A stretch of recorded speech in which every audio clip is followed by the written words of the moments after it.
આજે આપણે આધુનિક ગુજરાતી સાહિત્યના અગ્રગણ્ય લેખક ચંદ્રકાંત બક્ષી વિશે જાણીશું. તેમનું પૂરું નામ ચંદ્રકાંત કેશવલાલ બક્ષી હતું. તેઓ બક્ષીબાબુ તરીકે જાણીતા હતા. તેમનો જન્મ તારીખ 20/8/1932ના રોજ થયો હતો. તેમનું જન્મસ્થળ પાલનપુર હતું.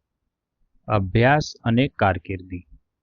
તેમણે પ્રારંભિક શિક્ષણ પાલનપુર અને કોલકાતામાં લીધું હતું.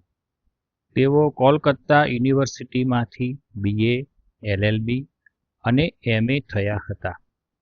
કોલકાતામાં તેમણે 12 વર્ષ કપડાની દુકાનમાં વેપાર કર્યો હતો. પછી તેઓ મુંબઈમાં સ્થાયી થયા અને મીઠીબાઈ કોલેજ તથા મુંબઈ યુનિવર્સિટીના અનુસ્નાતક વિભાગમાં કાર્યરત રહ્યા. તેઓ યુનિવર્સિટીમાં સેનેટના સભ્ય હતા.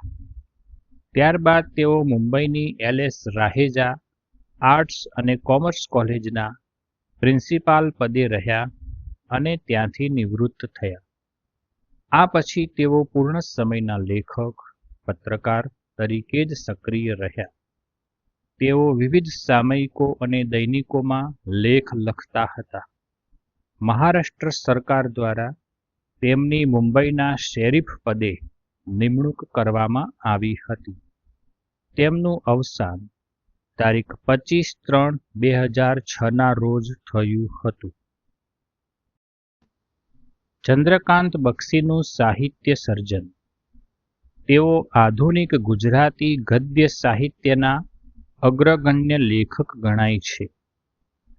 તેમણે લખેલી નવલકથાઓ પડઘા ડૂબી ગયા, રોમા, એકલતાના કિનારા, આકાર, 1 અને 1, જાતક કથા, હનીમૂન, અયનવૃત્ત, અતીતવન, જિંદાની, લગ્નની આગલી રાત્રે, સુરખાબ, આકાશે કહ્યું, રીફ મરીના, યાત્રાનો અંત, દિશા તરંગ, બાકી રાત, હથેળી પર બાદબાકી, હું કોનારક શાહ, વંશ, લીલી નસોમાં પાનખર, પ્રિય નિકી, પેરાલિસિસ.